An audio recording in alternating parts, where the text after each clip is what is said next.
Welcome to another virtual sidebar. This is the 25th sidebar. Our speaker this evening is Dr. Linda Kaye from Edge Hill University. She's a reader in psychology and she's going to talk to us this evening about the science of social media. So welcome, Linda, and thank you, and over to you. Great. Well, thank you very much for just welcoming me today to Cyber. I have done Cyber talks at your friends at Kirby Cyber and also Liverpool as well previously. So it's nice to be able to extend the sort of talk with other people. So nice to see some familiar names, but also some new names as well. So it's great to be here. During the talk, there'll be lots of opportunities to respond to some questions and things like that and think about things. So if at those points you'd like to either vocalize on the mic, that's absolutely fine. If you prefer to add comments and things and questions into the chat, that's also fine. Sarah and is it Simon? Sorry. Yes, Simon, thank you. Sorry, you've got the Didsbury sidebar on the name there, couldn't quite remember. Has said that they'll be very happy to kind of feed the questions towards me, because while I've got my screen share, I won't be able to see them. So yeah, there'll be lots of opportunity to ask questions and get involved. So I'd welcome your contributions if you would be comfortable doing. Okay, so my area of research and specialism is in the area of what's called cyberpsychology. And that essentially is the psychology of technology and online behaviour and that kind of thing. So obviously it's sort of very, very important, very much a current area of research. And I suppose I'm interested in lots of different things. A lot of the stuff I research is things like what social means when we're thinking about online communication. So in psychology, we know a lot about things like, communication and human interactions and human relations and things, but when we think about online behavior, that is perhaps a little bit new and a little bit different. So essentially a lot of the stuff I do is thinking about how do we understand these sort of new types of behavior, and how do we measure that, and how do we do research on it. So that's kind of the kind of things I'm interested in. So today's talk is on the science of social media, and this is sort of very much in line with a lot of stuff I've been currently doing and I'm sort of continually interested in. So that's what we're going to be having a think about. And broadly, the two main kind of overarching questions I want us to have a real think about today is, first of all, how do psychologists measure social media use? You might be thinking, well, that's pretty easy to do. Well, actually, there's a lot of complexities to it. So we're going to have a lot of think about those kind of things. And the importance of this is really because if we're interested in studying things like social media use as a concept, then we need to make sure that we apply rigorous scientific approaches to how we'd normally do in other types of things we might be interested in measuring in psychology. And if we're not measuring it properly, then essentially the kind of results and the findings we get from the sort of research that we do on it might be a bit questionable. And when we think about social media being such an important part of our everyday lives, a lot of where current societal concern is, a lot of the policy making is, we need to make sure the evidence we have about social media and social media use is going to be really rigorous. And the final thing then I want us to sort of think about as part of this talk is then, how does social media use relate to well-being? And obviously that is where a lot of psychological interest is. There's a lot of societal interest. It's things policymakers are asking questions about. It's things parents are asking questions about.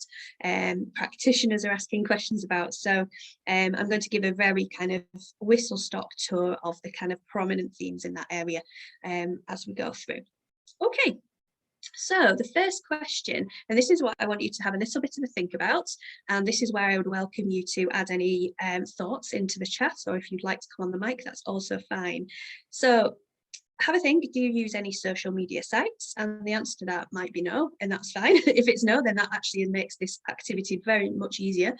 If the answer to this is yes, then I'd like you to have a think, if you could have some kind of estimate, if you're trying to give me a number, how many hours or minutes even, sort of on average, would you say that you use social media for per day? So have a bit of a think. If it's easier to kind of think about a weekday versus a weekend, then that might make it a little bit easier.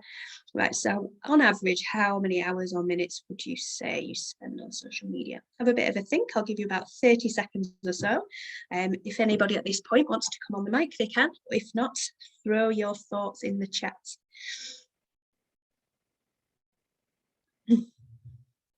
What I will say is it's not an easy thing to do. Linda, how are you defining social media? Do I ignore work things like Yammer and like... That is a splendid question. I'm not going to tell you. Okay. And the reason for that I will explain later. That's a really good question though. You define it yourself.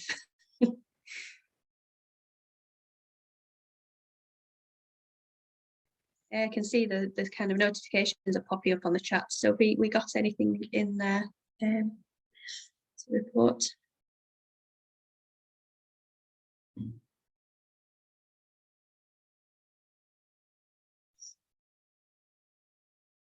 Sarah or Simon, are you able to just kind of summarize what's sort of coming up? Yeah, sure. So okay, thank you. We've got a complete variety from 0 to easily 3 or 4 hours a day. A couple of people saying pretty much always available, or checking a few times, trying not to stay too long, or one particular one says too many hours. Fair enough. Okay, that's really useful. So continue adding if you'd like to. Thank you for summarising that, Simon. That's really useful. Okay, so are there? I mean, if anybody hasn't sort of given a number, if anybody has given a number and we're very confident on that, can you give maybe some explanation as to what the challenges were when trying to kind of quantify it? You know, was it an easy thing to do? It would be useful to get some sort of thoughts on that.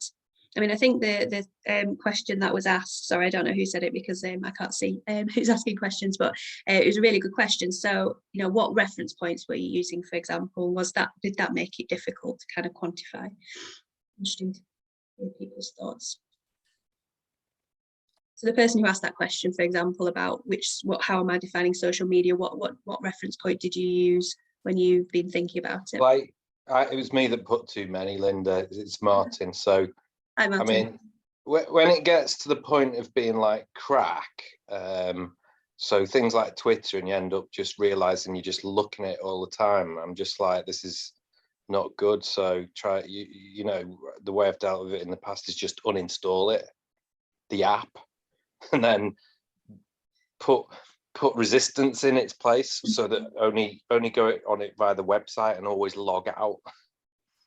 Fair enough. That sounds like a good strategy, actually. Okay, so that, yeah, you'd said maybe too much, and there's a lot of different ones you might be using, but you've come up with strategies to maybe use less. Fair enough. Any other things in the chat to sort of pick up?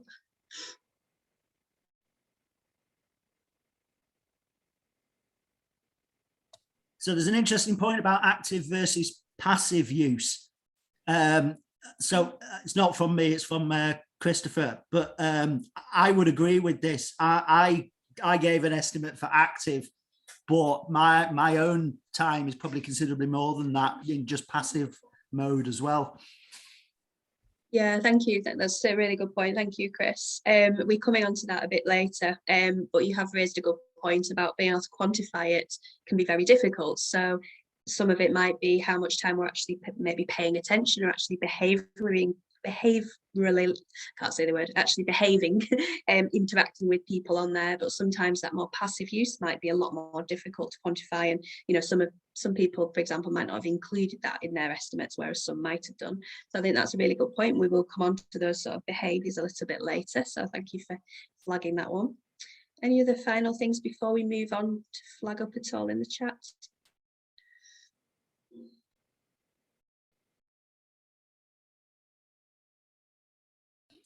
I think that's about it. And just one point there about what you're classing as social media. Obviously, the obvious ones that have been called out: Twitter, Instagram, and TikTok. But I think to Martin's point as well earlier, is work social stuff classed in this or not? Exactly. So thank you. That's really helpful. So yes, this raises a really important point, because when we look at a lot of research in cyberpsychology, which has been done to look at quantifying things like social media use, to look at how it might relate to things like well-being or whatever, then these tends to be the types of questions that are asked by researchers to their participants. So in this case, I've not given you any information about what my reference point is, because typically in research that wouldn't be given either. And the reason I wanted to do this activity was to really raise awareness of the challenges when doing this kind of research, when we're trying to measure social media use. So I think your point, Martin, about the work aspect is a massively important one. Something I'm really interested in is sort of organizational use of social media. So I use organizational channels on behalf of organizations to to post things for a department, for example, but that's very different from my own personal use. But there's very little research that actually kind of distinguishes between those things. So yeah, so the reference point in this research is really, really vague actually in many ways. And having those estimates and then trying to quantify these things is really difficult, and there's a lot of challenges in doing that. So thank you for doing that activity, because that kind of helps me illuminate part of this issue. And so typically a lot of research will kind of try and quantify social media use based on similar questions to the one that we've just done. So maybe time spent or frequency of use, asking people to report on this kind of either retrospectively or on average. But there's a lot of problem with this. The reference point often tends to be social media. Sometimes it might be specific on platform, but a lot of the time might be very general. And again, trying to quantify across different platforms might be very difficult to kind of accumulate them. The other thing, I actually did a similar talk to this a couple of weeks ago for a schools talk, and there were some really good points that were made when I did this talk from one of the kids in there, and was saying that actually, because you kind of go on and off it maybe throughout the day, you've got to try and accumulate that total in your head per day, and you're not necessarily using it for a nice sort of an hour and then at a time or something. You might be going on and off. So how do you kind of keep track of that total in your head to be able to then quantify it? The other thing is, not only is it not necessarily accurate, and there is lots of research that's really started to highlight when you compare people's objective use from things like screen time apps, although they're still not perfect, and you compare it with the same sort of time period of people's estimates of that use, typically people are really bad at estimating, tend to sort of grossly underestimate a lot of the time how much you actually use things like social media. So it's not very useful in terms of, it's not very accurate, but also not necessarily very useful. I mean, for me, I think taking a measure of time on something like this isn't really very insightful. For me as a psychologist, it's not really very interesting. If you kind of think about it in the context of things like eating behavior, it's like asking how much time have you spent eating today? It's actually would be more helpful to know what kind of goodness are people getting, what kind of nutrients, how much protein are people getting, how much fatty stuff are people getting. So it's a similar issue in that actual time spent eating, or in this case using social media, actually isn't a very interesting kind of concept, I don't think. So really, it raises a lot of issues in terms of what do we really know about social media use when we're kind of relying a lot on these estimates, which actually we probably are actually quite bad estimates, and actually might not be very interesting. So a lot of sort of ongoing issues there. So let's have a think. So if we want to try and move away from just a kind of overarching time per se metric and think about something a bit more interesting, maybe let's have a think, what are the sorts of things that we might do on social media? So if we're trying to think, well, what's healthy use or what's unhealthy use, so we have a better idea of the nutritional value, let's say, of social media use. It'll be useful if you want to sort of put some thoughts in the chat now, or come on the mic if you would like to. What are the different things we do on social media? So what are the different behaviours that we might get involved in? What are the things you can do on there? So welcome your comments and your insights on that.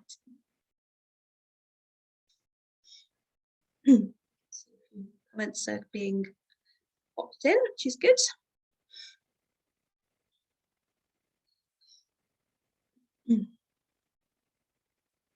On this one, there might be some specific differences based on the platform you're thinking about. Some might be consistent across them, but if you want to be specific on what platform, if you're thinking about particular ones, then that's fine. What kind of things have we got in the chat? Loads of comments coming up. I was just going to try and read them back to you, but I can't keep pace with it. But I can tell you mine while everybody else is typing. So I use Twitter for things like breaking news and opinions on sort of major kind of figures. I'm not really into trolling things or pointless stuff. For me, I'm bored of Facebook. I don't really, with the best of intentions, I don't really care what your kids are doing today or what you had for dinner last night. WhatsApp I use for like group stuff, so organizing events with friends or neighbors. And then obviously the one that hasn't been mentioned, but I think somebody mentioned it earlier up in the chat, was Slack, which I use heavily for work, and that's literally chained to my wrist on Slack for what, 12-15 hours a day perhaps.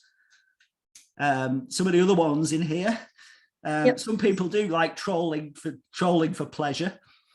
Posting photos, stories, liking and commenting other people's messages, funny cat videos on TikTok, keeping in touch with friends without having to call them. Yep. Event info. Some places don't have websites, whereas Facebook seems to be more prevalent. Facebook, using it to remember birthdays. Interesting one. And then another one, which is work related, saying knowledge base or info sharing at work. And there were probably more. I'll just scroll back up. Reminiscing. Interesting. What don't I do on social media? Video chat. And then obviously Teams, Discord and Slack are all other social media channels, which maybe aren't to the ones that roll off the top of everybody's head, I guess. Well, I think that's pretty much it. Wonderful, thank you. So I'm working you hard today. I can see there's lots of comments, so thank you for helping on that. That's really useful. Thank you very much, everybody, for sharing those. So social media, obviously, we can do lots of things on there, and a lot of the examples you've given kind of highlight there's a different level of engagement that we might be having on social media, and that might be specific to specific platforms, but actually, you know, the behaviors that we can involve in sometimes might be much more involved, whereas other times might be less so.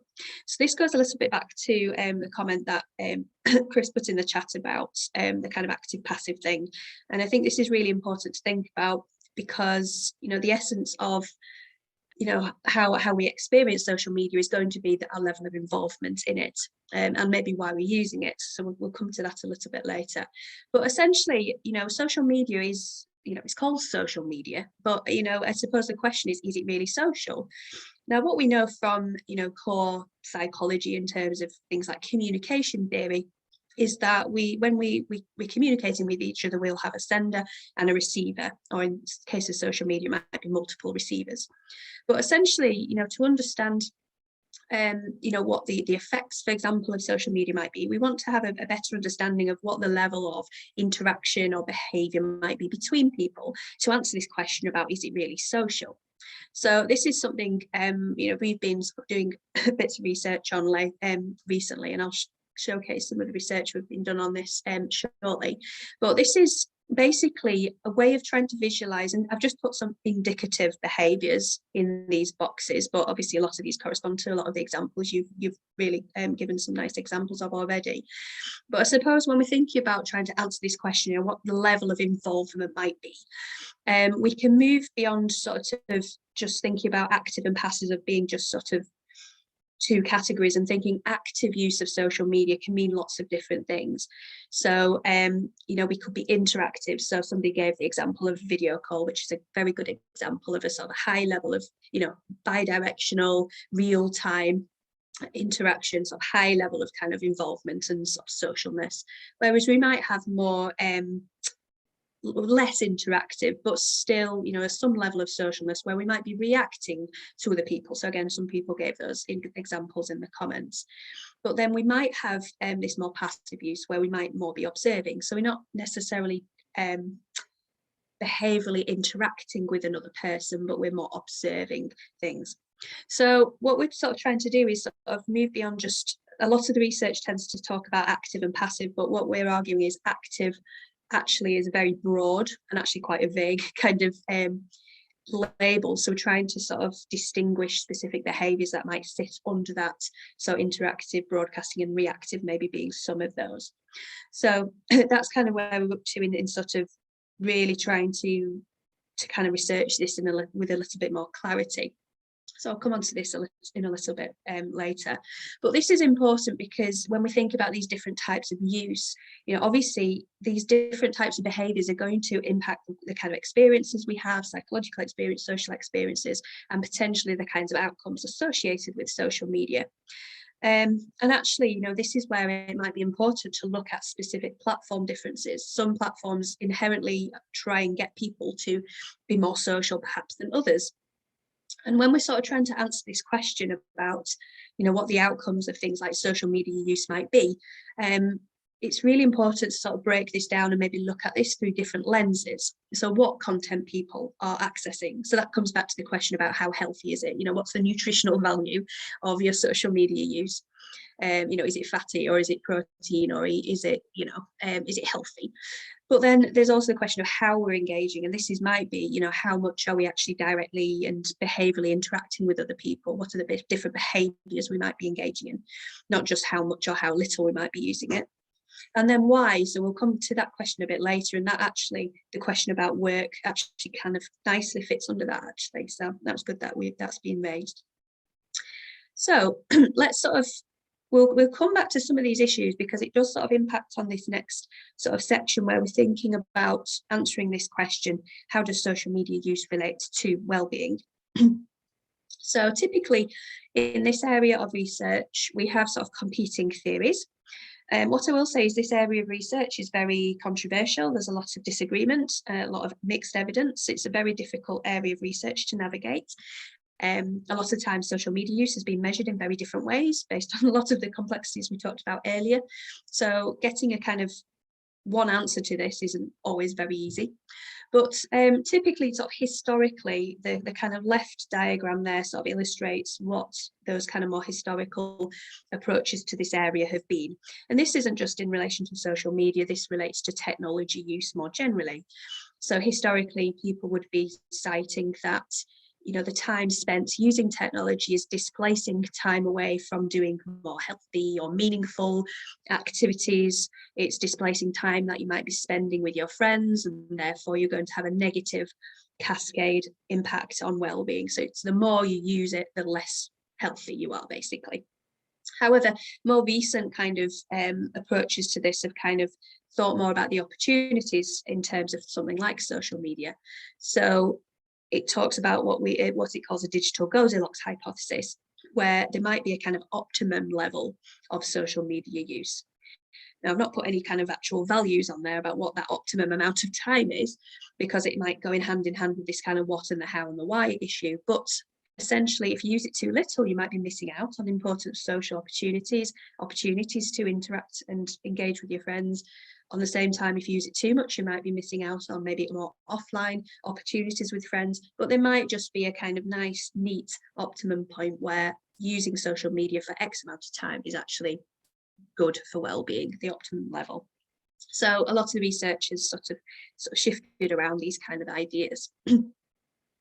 When we look at the more general area of research, and a lot of this actually gets lumped into the more sort of screen time research, typically a lot of focus tends to be on the quite negative outcomes. So a lot of research focuses on things like how things like using screens and social media might relate to depression, anxiety, loneliness, yada, yada, yada.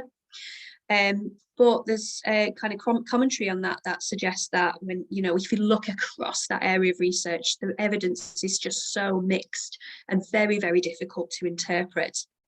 Because some evidence kind of routinely shows these sort of negative effects on things like depression, loneliness. Others suggest that if effects do exist, that they're very, very, very small, they're very marginal, so not really worth kind of panicking about. Others suggest that there aren't any effects in terms of well-being. I think overall, the kind of probably the best conclusion we can come to is the problem is, at the moment, what we don't have is real hardcore evidence of any causal or long-term effects. So what I mean by that is there's not enough evidence to suggest that its social media use over time is going to have some kind of impact on well-being. The research tends to be quite cross-sectional, so it might be one thing causing the other, or it might be vice versa, and we don't have that across a substantial period of time. There are a couple of longitudinal studies, but those don't tend to be over a particularly long period of time. It might only be, say, a few months or whatever. We don't have that across, developmentally across years, for example. So that's where a lot of our evidence is very limited. We don't know whether that social media causes impacts on well-being at the moment. It could be kind of what we call bidirectional. It could work both ways. So that's where the current limitations are. So going back to this question about what, how, and why, this is where we can start to think, well, rather than just looking at how these things relate to each other, social media use and well-being, let's look at this through different lenses. Because essentially, where part of the reason why the evidence might be so mixed might be to do with the fact that social media use has been measured in so many different ways, because there's not really an agreed kind of formula of how it's best to be measured. Another issue might be that if you're just looking at using a metric of time for social media use, you're not controlling for all these things like what content people are accessing and why they might be using it. So this issue about work use, for example, that's being kind of lumped in to a general measure of social media use.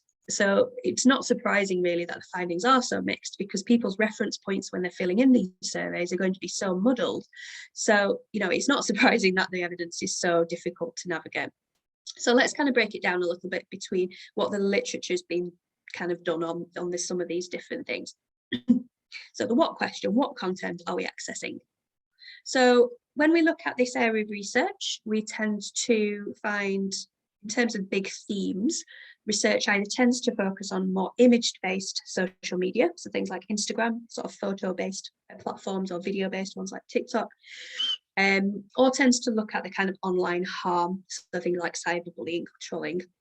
And typically this sort of going to the sort of image-based platform research tends to sort of look at how using things like Instagram, for example, might relate to things like unrealistic ideals about body image, body dissatisfaction. On the sort of very severe end might be things like body dysmorphia, and things like negative self-constructs like self-esteem. And typically the explanation given on this is about the way that we might be going through a social comparison process with the kind of content that we're observing, where we see that what the content has been the ideal, and therefore that might kind of make us feel bad about ourselves. Although, the evidence again is still mixed in this area.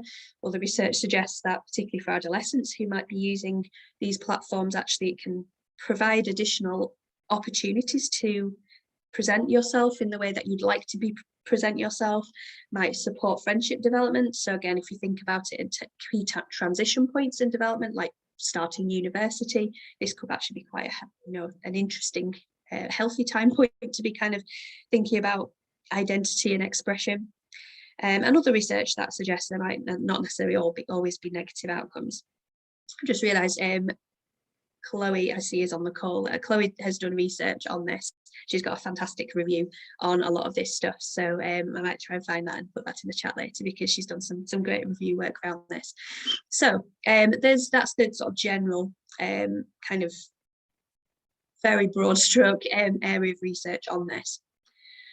However, I think part of the problem when we look at this research is, again, it tends to, and I'm speaking in general terms, but a lot of the time kind of looks cross-sectionally at, do people use Instagram? What are the kind of impacts of things like self-esteem? But again, doesn't necessarily really kind of measure or control for what content people actually are accessing or are posting. So, most of the research would tend to sort of I suppose assume that people are accessing things of people's bodies, like fitness things or gym photos or, you know, edited content and things, but that's not necessarily always going to be the case. It's largely an assumption that's being made.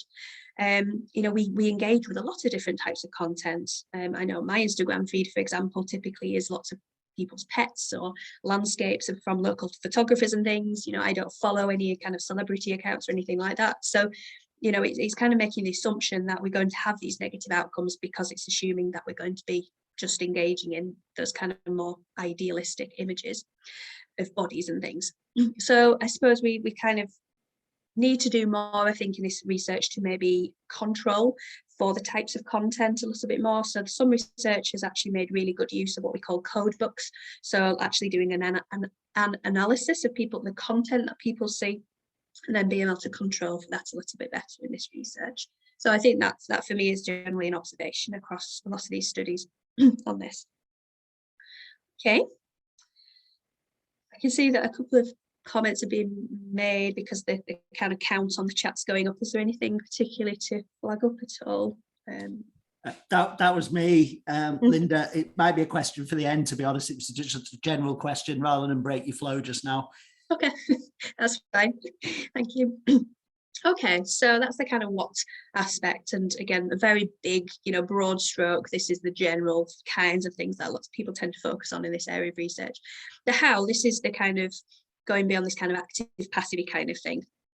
So, you know, this is really interesting when we sort of think about measurement. There's actually lots of interesting ways in psychology and using online data we can actually try and answer this kind of question. So we can actually make observations about behavior. And when we think about the different behaviors people might be doing online, for example, on social media, you know, we can potentially use observational approaches to actually garner online data. So, you know, we can, for example, do what we might call an overt observation. So this might be asking permission from users to use things like, can I use your WhatsApp group? Is everybody in the group give permission? Can we kind of look at the types of interactions people might be having? So you do it in a very kind of informed, consenty kind of way. But we can also do what we might call covert observations. And this is, if we've got publicly available data, then we can actually kind of extract this data from platforms and then analyze it. And again, it is ethical to do this if it's public data, and then make sort of observations around, you know, different levels of interactions people might be having, the things people might be saying. So there's different ways we can kind of do this kind of research to understand the kind of how question. And we can understand lots of different things from this, not just about how people are interacting, but again, what people are saying, and all sorts of kind of inferences we can make about really interesting psychological things, those just being some of them. So other things we can do answering the how question can be making use of what's called social network analysis. This is by no means a new kind of thing. It's been around for decades, but cyberpsychologists haven't necessarily made very big use of this. This is something I'm kind of looking at doing at the moment. And there's lots of things we can do. So the diagram that's on the screen there, what this basically shows is a network map. So each of the blobs on there is a different user. And what you can see is the lines between those indicate what behavior has taken place between different users. So the sort of stronger the lines between two users indicates they might have had lots of chats with each other, or, you know, messaged each other a lot and things like that. So essentially this can actually help us understand a lot about how people might be interacting with each other on social media. We can understand how reciprocal different types of interactions might be. So this helps us understand things like interactive types of use. We know the network size, how big people's networks are, the kind of configuration of that. We can understand things about relationship strength, from, you know, how strong those ties might be, or weak ties, and where people are featuring in a group or a network. You know, are they part of an in-group? Are they kind of, you know, a real sort of member of this, or are they a bit of on the periphery? So you can see there's two sort of dots on the kind of top left. You know, that they may be part of this network, but they might be, you know, slightly out-groupy there, because they're not really interacting with people, but still might be part of that community. So, you know, we can make use of these kind of methods as well to understand this kind of how question, which is quite a nice, neat way of doing this. Another way that we've been doing this to understand this question is to actually design an experimental task, which asks people to behaviourally respond. So we kind of are replicating a sort of social media platform. And the task we set up basically was a series of images, and we specifically used non-social images. So these were landscapes predominantly, from a kind of established sort of set of stimuli. And we basically asked our participants to go through a series of photos and to make a decision on how they wanted to respond to those. So what we're trying to do is kind of replicate different types of use. So in terms, if we could either basically just like the image, so that kind of replicated sort of reactive use. So if you just to like somebody's Facebook post, for example, they could either share and then they'd get kind of bi-directional feedback from that. So that was trying to replicate interactive use, or they could just skip on to the next photo, and that kind of was trying to replicate passive use, although not strictly, because they're still actually behaviourally interacting. But, you know, that's the only way we could kind of monitor that behaviour. And what we wanted to do was basically, based on the different responses people gave and the proportion that each person had showed reactive versus interactive versus passive, we wanted to see whether there were different profiles of users in terms of how that might relate to things like loneliness or social belonging. So really trying to quantify different behaviours or those types of use to see how it might relate to these kind of things that we're interested in terms of well-being. And what we found from this was that we did find some differences between the different proportionalities of use. So the more that people kind of interactively used, so did more kind of sharing of the photos, when that was proportionally more than when they were kind of more passively or reacting to the content, that was associated with them having greater feelings of social connectedness and social capital. So social capital is, you know, the types of social resources that you feel that you have from a network. Those were higher than when people had a greater proportion of passive or reactive use. And we didn't find any difference with the other constructs, but, you know, is one way that we're starting to try and use this sort of experimental task to try and quantify these behaviours to see, you know, more causally how it might impact on these kind of well-being kinds of things. Now, obviously, it's not necessarily the most realistic kind of environment. You know, it's in an experimental setup. But is, again, just trying to put a bit more control over these sorts of questions to measure this sort of how thing a little bit more clearly. So, and the final one is the kind of why question. And I think it might be useful actually just to kind of pause for a bit. I've been yapping on for a little bit. I'd like to have the opportunity to let you contribute a bit. I want to just have a think about, well, why do you use social media? Maybe on a more generic level, or it might be to do with if you happen to use it on a particular day at a particular time, and does where and who you're with kind of affect whether you're using it or not. I just want to kind of have a think about that. So if you'd like to add any comments in the chat, that's great, or if you would like to come on the mic at this point, that's also fine. So I'll give you about 30 seconds or so just to share your thoughts.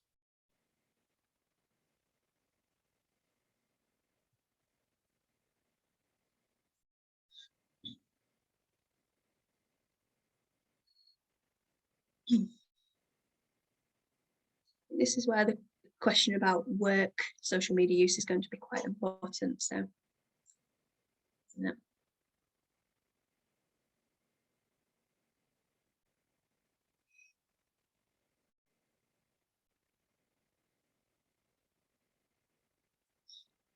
And maybe there's differences between the different platforms as well as to why you use it. That might also be something to think about. The reason for using one may be different from another.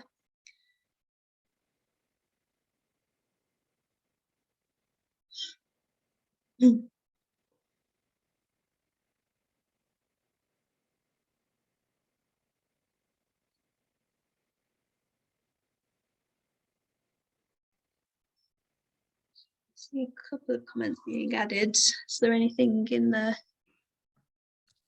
No. Mixed bag really. First one was me. Current affairs and information. I find I get that on Twitter a lot more obviously not always verified, but a lot more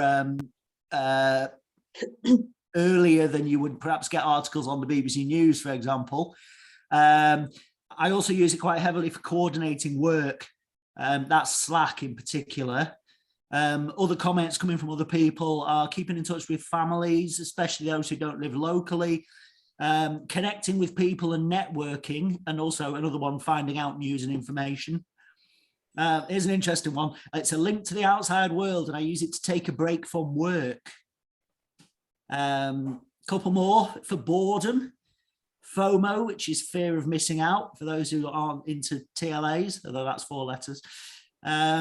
Interacting with friends, again, is another one. Academic feeds for inspiration and distraction. Interesting one, say, is become a habit that I would like to reduce. Check it when you stop work, see who has posted, try to avoid, but when in company. Keeping in touch with people, entertainment, keeping up to date with other academics, connecting with people, info and learning, tuning in from rural South Africa, for example. And I would not have been able to do that without social media. Fabulous, thank you. That's a really useful summary. Yeah, so I mean, I think that sort of illustrates the kind of range of reasons that we might use it. So I heard a lot about information seeking on there being one, obviously sort of socially things.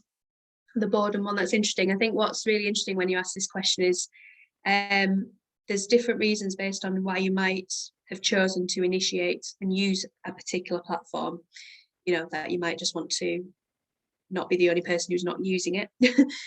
Which actually, when I did this talk at the school, that would seem to be really important. So, you know, it was very strong, you know, at school. It's like, oh, everybody uses this app, so I only got this app because I didn't want to miss out.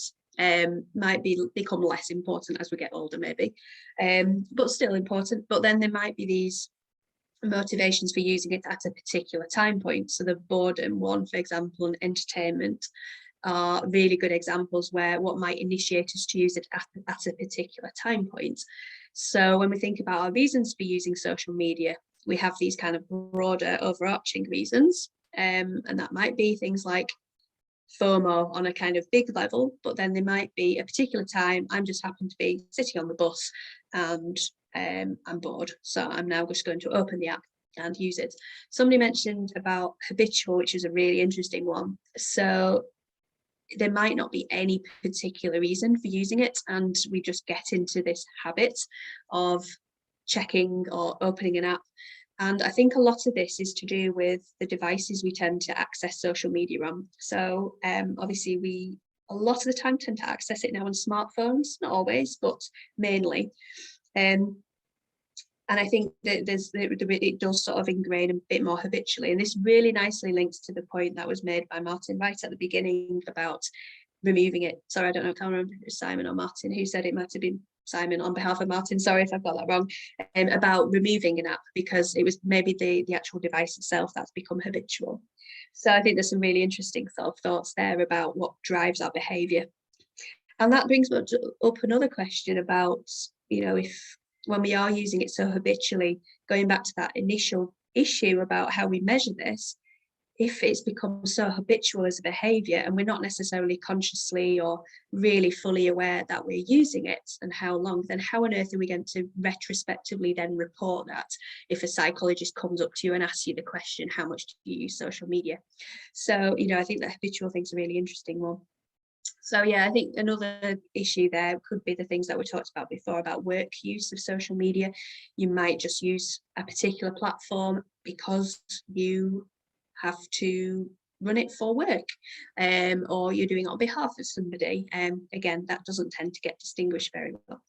So thank you. There's some really good examples there. Thank you for sharing those.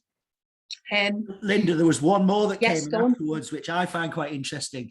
Avoiding having to talk to people in real life. That's an interesting one. I can see why that's. Again, this goes back to one of the points in an earlier one where somebody said instead of phoning friends or something like that, and I think that's an interesting one.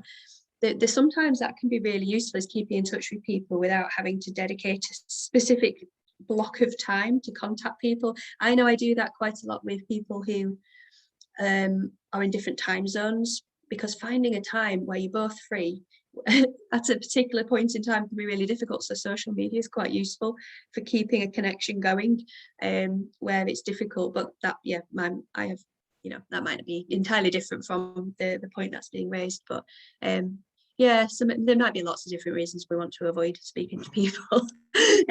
But yeah, I think that's a really good observation, actually. Yeah, thank you. That's great.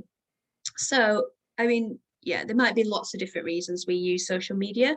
Sometimes it might be very goal driven. We might think, oh, I want to catch up on the news this morning. I'm going to go onto Twitter or whatever.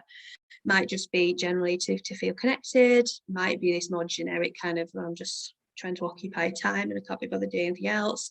So I think where a lot of, I think would be really useful, and this is where I think a lot of research doesn't yet exist, is to actually distinguish different types of social media use by, is it kind of goal driven? Somebody might be actually actively going on because to serve a particular need, versus how much of it is just that kind of boredom. I've just happened to go on my phone because I've nothing else to do and I don't have a particular reason for going on, just might want to check, you know, what's happening. So, you know, I think that there's a lot we can learn from other areas of research on this. So there's a lot of a big area of research on things like online social support, so particularly within sort of health and well-being, looking at how things like we get a lot of sort of social support from actively using things like online forums and things like that. So I think, you know, there's some really interesting kind of crossover that could be brought in a little bit to the social media, particularly in trying to distinguish what's kind of goal-driven behaviour and what's a bit more sort of generic. So I think that could be really useful, to be honest. Okay, so that brings us to a little bit of a summary. So we've thought a little bit about how do we measure social media use, not very easily. We've talked about self-reported sort of volume of use, maybe being a little bit difficult to do, not very accurate, maybe not very useful. But we can maybe think about doing this in other ways, for example, making use of online behaviour, things like network analysis, or, you know, these sort of experimental tasks that we've been using, which, you know, we kind of encourage people to kind of use and replicate. You know, all our materials are available for people to use that. And then when we look at the kind of literature on social media and well-being, very mixed. As I said, there's probably very good reasons why it's very mixed. A lot of the issues we've talked about today. But I think part of trying to nail this down a little bit can be through that kind of lens of, you know, what are we accessing, how are we doing it, and why? And that might help kind of add a bit of clarity, I think, to this area of research. Okay, so that's me. What I'll be doing in a minute is putting in a kind of online form in the chat, and that's just basically to get some insights into what you've learned really today. You don't have to do it, it's just really useful for me because I do quite a lot of these health talks just to know what's useful, what might not be useful. And I'm very accessible in all these different ways. Again, I can put these in the chat in a moment if you want to find out more about what I'm doing. I have a YouTube channel and a website, and I'm very active on Twitter, which you're very welcome to follow me if you'd like to. And I'm more than happy now to answer any questions that people might have. Thank you.